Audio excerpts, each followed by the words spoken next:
नमस्कार, मेरे साथ मौजूद हैं श्री बाबूलाल महाविद्यालय के वाइस प्रिंसिपल, जो कि पिछले 13 साल से बच्चों को मनोरंजन के साथ साथ शिक्षा के साथ साथ मनोरंजन भी करा रहे हैं, बच्चों को हंसा भी रहे हैं। सर, बहुत बहुत स्वागत है आपका। और सर, सवालों की फहरिस्त में सबसे पहला सवाल आपसे ये, क्योंकि वक्त की हम पे कमी है।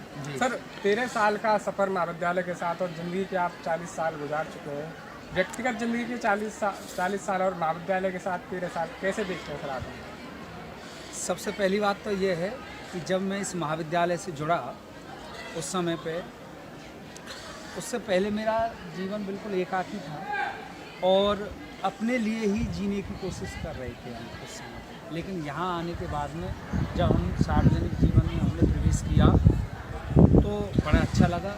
और अब ये संतुष्ट होती है, जैसे मेरे द्वारा निकाले हुए कई बच्चे जो बड़े बड़े पदों पर पहुँचे हैं, जैसे सन 2008 का जो बैच जो मुझे आज भी याद आता है, उसका लगभग 80% जो बच्चे हैं या तो गवर्नमेंट टीचर बने हैं या पीसीएस अधिकारी भी बने हैं और कुछ आर्मी वगैरह उनमें भी गए हैं। सर, उनसे मुलाकात होती रहती है? हाँ, भी मेरे यानी कि मैं जब भी बच्चे मेरे साथ में जुड़े हैं, और मेरा ये सौभाग्य रहा है कि वो बच्चे मेरे आज भी मेरे साथ में जुड़े हुए हैं। वर्तमान स्थिति में भी अभी भी उनके मेरे पास में फ़ोन आते रहते हैं, और जब भी उनकी कोई भी सामाजिक, आर्थिक या घरेलू समस्याएं, पारिवारिक जो समस्याएं होती हैं, वो मेरे साथ में शेयर भी करते हैं।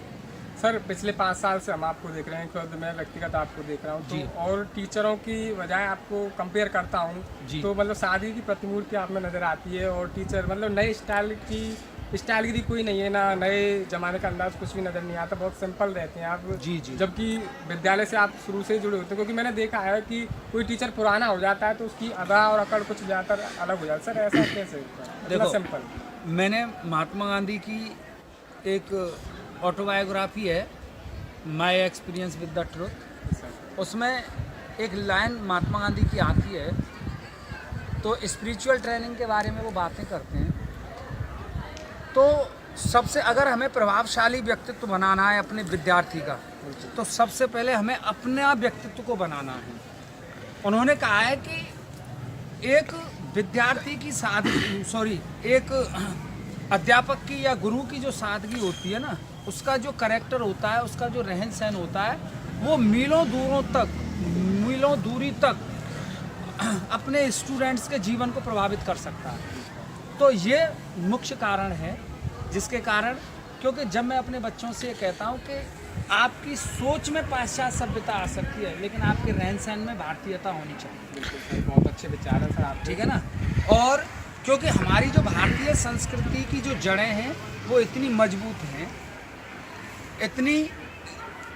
इतनी मजबूत हैं कि कई बार, यानी कि लगभग आज से लगभग 1000 साल तक उसका दमन होता रहा। उसमें कई चीज़ों का मिक्सिंग हुई। यूनानी भी आए, पुर्तगाली भी आए, फ्रांसीसी भी आए, अंग्रेज भी आए, मुग़ल भी आए, तुर्क भी आए, गांधार से भी आए, लेकिन हमारी जो वास्तविक जो सभ्यता और संस्कृति है वो आज भी मौजूद है। जी सर। सर, हमने सुना है सर, नवोदय शिक्षा कोचिंग सेंटर आप चलाते हैं अपने गांव में। सर, मतलब विद्यालय आते हैं फिर भी शिक्षा देते हैं बच्चों, पर यहाँ से जाते ही फिर शिक्षा देने लग जाते हैं और 5-6 बजे तक वो चलता हुआ जरूर। मतलब मैं पूछना चाहता हूँ कि डिक्शनरी में आपकी में कोई फुर्सत नाम का शब्द है, या शिक्षा से ही पूरा जीवन जुड़ दिया है?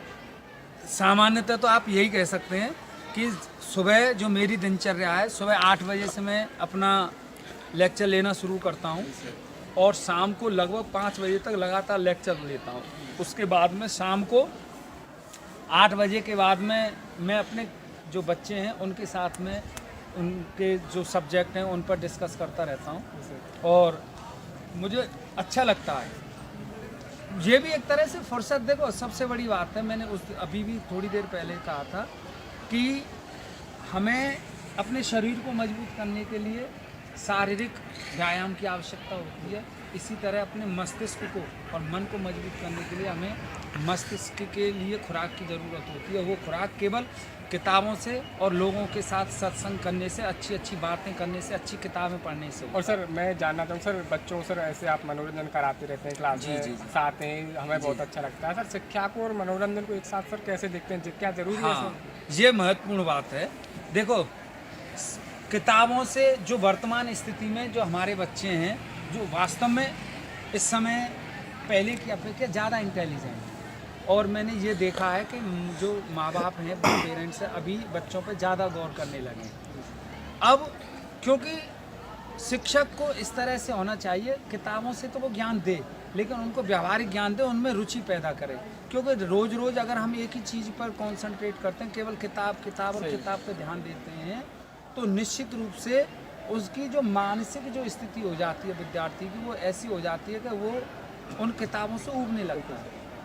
और क्योंकि देखिए शिक्षा जो है ना, शिक्षा केवल किताबों में कैद नहीं है, शिक्षा हमारे वातावरण में, शिक्षा हमारे व्यवहार में, शिक्षा हमारे आसपास।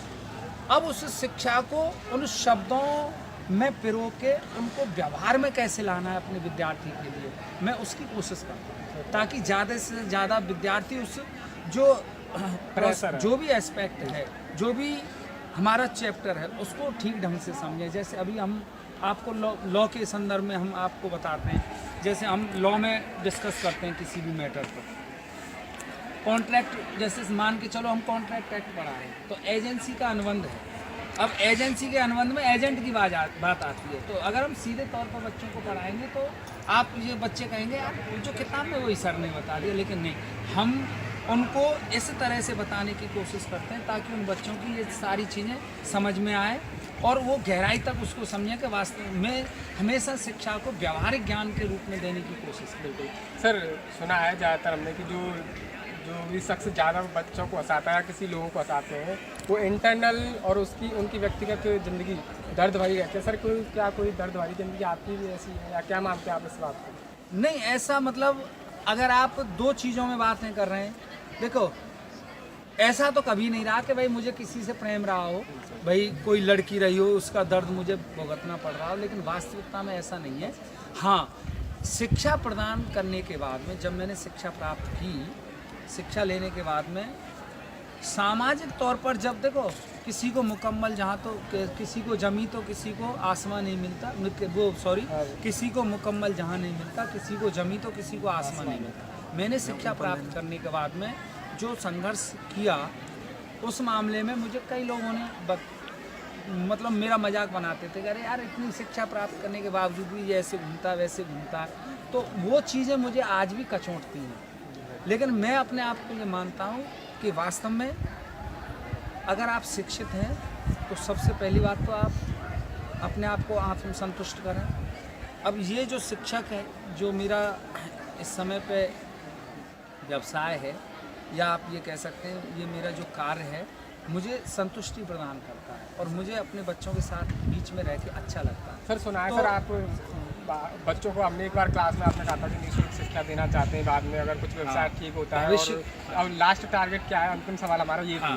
अंतिम टारगेट ये है कि देखो ये जितने भी प्राइवेट जो कॉन्वेंट स्कूल हैं, ईमानदारी की बात है, यहाँ पे इस तरह से इनको व्यवसाय के तौर पर बना लिया है, केवल व्यापार और व्यापार और व्यापार, इसके अलावा इन्होंने कुछ नहीं किया। मैं देख रहा हूँ कि जो बच्चे आ रहे हैं वो वास्तव में बहुत टैलेंटेड, लेकिन उनको जो वास्तविक स्थान मिलना चाहिए इस संदर्भ में, वो स्थान बच्चों को नहीं मिल पा रहा है। इसके कारण से जो बच्चों की जो बौद्धिक क्षमता है वो बेकार होती जा रही है। तो मैं ये चाहता हूँ कि मैं उस शिक्षा को उन बच्चों को मेंटली, हमारे यहाँ पे एक इंग्लिश का हुआ बना दिया, जबकि शास्त्रों में भी कहा गया है कि जो गणित है वो दुनिया का सबसे सर्वोत्तम और सबसे बड़ा ग्रंथ है। मैं ये चाहता हूँ कि हमारे इस क्षेत्र के जो बच्चे हैं, उन जो जाल है प्राइवेट कॉलेज का, स्कूलों का, वहाँ से निकल के और बड़े बड़े संस्थानों में जो गवर्नमेंट ने चलाए हुए हैं, खास करके जैसे नवोदय विद्यालय है, मिलिट्री स्कूल है, सैनिक स्कूल है, RIMC है और विभिन्न केंद्रीय विद्यालय हैं, वहाँ पे बच्चे कंपटीशन फाइट करके और एडमिशन लें। और मैं बचपन से उन बच्चों को कंपटीटर बनाना चाहता हूँ। भविष्य में ग्लोबलाइजेशन का ज़माना है, जहाँ कहीं भी आप, मैं ये नहीं चाहता कि वो इंडिया में ही रहें, कहीं भी जाएं हमारे भारत का नाम रोशन करें, हमारे क्षेत्र का नाम रोशन करें। इसलिए मैं चाहता हूं कि उन बच्चों को मैं मानसिक तौर पर मजबूत बनाऊं, शैक्षणिक तौर पर वो मजबूत हों। सर बहुत ऊंची सोच है सर, हम सैल्यूट करते हैं आपको, और इतना कीमती वक्त आपने दिया हमको, बहुत बहुत धन्यवाद करते हैं आपको। धन्यवाद आप लोगों के लिए। तो ये थे मेरे साथ मिस्टर एलन शर्मा, श्री बाबूलाल महाविद्यालय के वाइस प्रिंसिपल और 13 साल से बच्चों को हंसी के साथ साथ मनोरंजन भी वो शिक्षा के साथ साथ मनोरंजन भी करा रहे हैं। अगली बार मिलेंगे किसी ऐसी शख्सियत के साथ, जब तक अपना ख्याल रखें, सुरक्षित रखें, 2 फीट की दूरी बनाएं, लड़कियों का रेस्पेक्ट करें और जानवरों से प्यार करें। बहुत बहुत धन्यवाद।